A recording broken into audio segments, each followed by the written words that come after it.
My name is Cassandra Vale, and I became a weapon wrapped in designer clothes. I walked into his penthouse with one goal: seduce him, destroy him, make him pay for what he took from my family. The plan was simple until he whispered my real name in the dark, the name I'd buried 5 years ago. That's when I realized he'd been hunting me too. If you've ever wanted revenge so badly it consumed you, stay until the end, because this story will change how you see justice forever. And if it resonates with you, hit that like button and subscribe.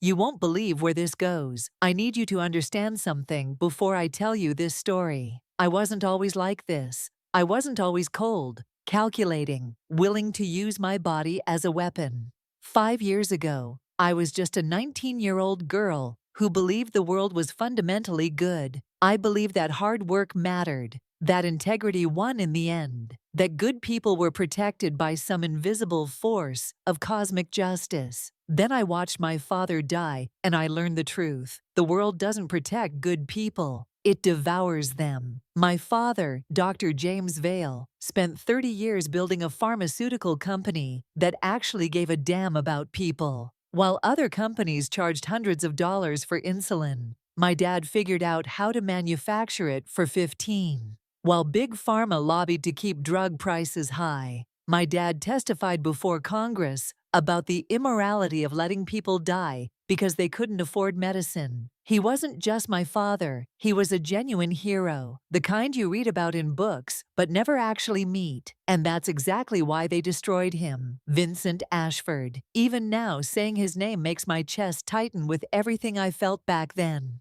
He was a luxury real estate developer, the kind of billionaire who turned historic neighborhoods into playgrounds for the ultra-wealthy. He wanted our factory land. We owned 40 acres on the waterfront, and he wanted to build a resort there, some gleaming monument to excess and privilege. My father refused every offer. That land employed 400 people. It produced medicine that saved lives. No amount of money could make my dad betray that. So Vincent didn't offer more money. He destroyed us instead. Within 6 months, our company faced 12 lawsuits, all alleging safety violations that didn't exist. Regulatory agencies that had praised us for years suddenly found problems in every inspection. The media ran stories about tainted medications, none of them true, all of them planted. Our investors pulled out.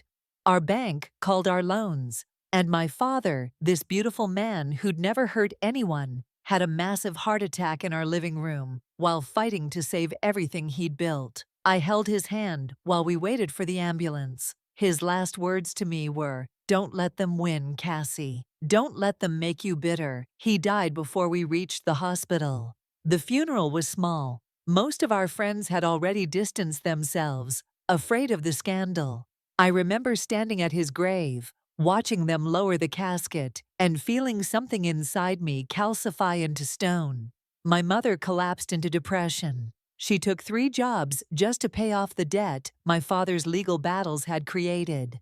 I dropped out of college, and I made a decision that would define the next 5 years of my life. I would make Vincent Ashford feel every ounce of pain he'd given us. But revenge isn't something you can pursue with your real face, your real name, your real life. So I disappeared. I told my mother I was moving to California for work. Instead, I stayed in the city and became someone else entirely. I dyed my hair from brown to blonde, lost 15 pounds, learned to dress like I belonged in penthouses instead of classrooms. I changed my name legally to Cassandra Monroe, using my mother's maiden name. I studied art history online and talked my way into an assistant position at a high-end gallery. I learned the language of the wealthy, how they moved, how they thought, what they valued. Every step was calculated to get close to Vincent's world. I didn't want justice. I wanted him to feel the pain he gave us. I wanted to seduce him, make him fall in love with me, and then destroy him the way he destroyed my father. It took 3 years to build the right reputation, to become the kind of woman who could exist in Vincent Ashford's orbit. I became known as Cassandra Monroe, the brilliant young art consultant who helped billionaires spend their money on something meaningful. I was elegant, mysterious, always slightly out of reach. And finally, after 3 years of preparation, I engineered our first meeting at a charity gala at the Meridian, Vincent's newest hotel. I wore a black dress that cost more than my mother made in a month. I walked into that ballroom like I owned it, and I waited for him to notice me. He did. God, he did. Vincent Ashford, at 35, was nothing like I'd imagined.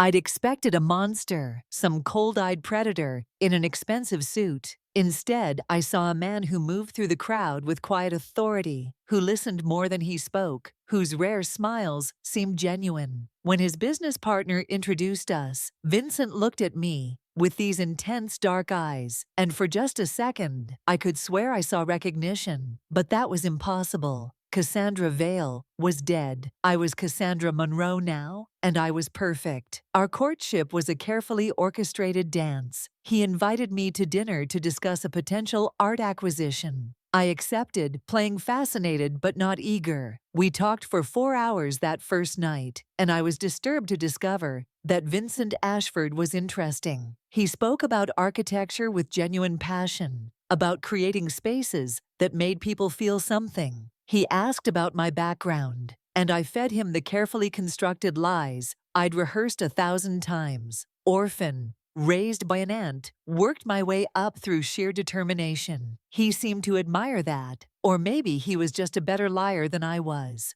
Over the next 2 months, we fell into a pattern. Expensive restaurants where I played the perfect companion. Gallery openings where I impressed his colleagues with my knowledge. Late-night conversations in his penthouse where the walls between us seemed to thin. I was gathering evidence the whole time, of course. His laptop, his files, his business documents. I photographed everything I could access, building a case to expose his corruption publicly. My plan was elegant in its cruelty. I would make him fall completely in love with me, sleep with him, and then reveal who I really was before destroying him with his own crimes. I wanted him to know exactly who had beaten him. But Vincent kept surprising me. In private, away from the performance of wealth and power, he was different. He told me about his younger sister who died at 16 because her insurance wouldn't cover the treatment she needed. He showed me his late-night design work, affordable housing projects he funded anonymously through shell corporations. He read philosophy, donated to medical research, seemed genuinely haunted by the inequalities his wealth represented. I started wondering if I'd gotten the wrong man. I started wondering if the Vincent Ashford who destroyed my father was somehow different from the Vincent Ashford who kissed me goodnight like I was something precious. The night we finally slept together, I was terrified, not of him, but of myself, because it was supposed to be clinical, just another step in the plan. Instead, it was overwhelming. He touched me like I was made of precious things, whispered my name like a prayer, made me feel seen in a way I hadn't felt since my father died. Afterward, we lay in his massive bed, the city lights streaming through the floor-to-ceiling windows, and I felt something crack in my chest. Maybe this was real. Maybe I could love him. Maybe revenge was the wrong answer. And then, in the darkness, he whispered, "Cassandra Vale." My blood turned to ice. I couldn't breathe,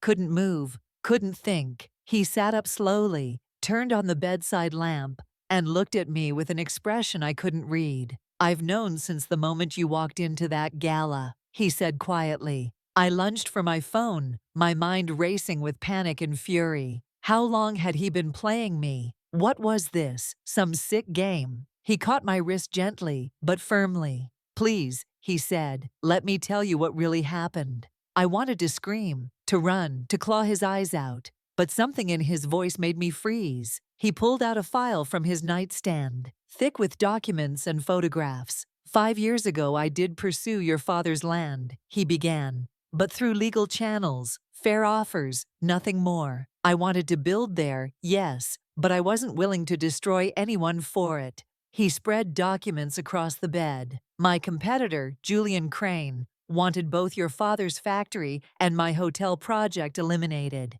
He owned the shipping contracts for the entire waterfront. If your factory stayed and my hotel was built, It would interfere with his expansion plans, so he destroyed both of us. I stared at the documents with shaking hands. Bank transfers from Julian Crane's shell companies to the lawyers who sued my father, emails coordinating the media campaign, recorded phone calls between Julian and corrupt regulatory officials. He fabricated everything, Vincent continued.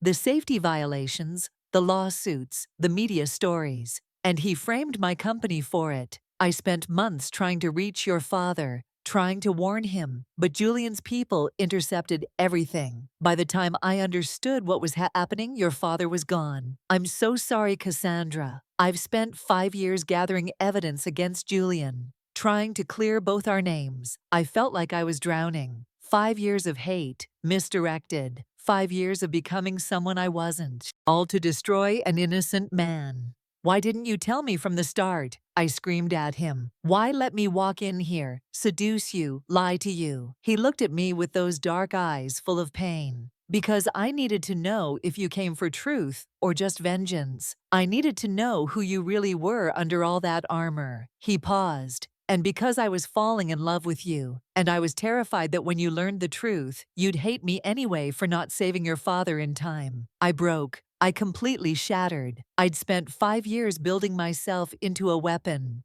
and now I had no target. The intimacy we'd shared was built on my lies. I'd used my body, my heart, everything I had to destroy a man who was innocent. I'd become exactly what I hated, someone who destroys without knowing the full truth. Vincent held me while I sobbed, and I hated him for being kind. Hated him for being right. Hated him for making me feel human again when being a weapon was so much simpler. When I could finally breathe again, I asked him the only question that mattered. What do we do now? He showed me the rest of his evidence. 5 years of meticulous investigation into Julian Crane. Your father deserves real justice, Cassandra, not misdirected rage. Help me take down the man who actually killed him. I stared at the documents, at this man I'd planned to destroy, and I made a choice. Not for revenge this time, for truth, for my father, who always believed the truth mattered more than winning. The next 3 months were the strangest of my life. Vincent and I became partners, working together to build an airtight case against Julian Crane.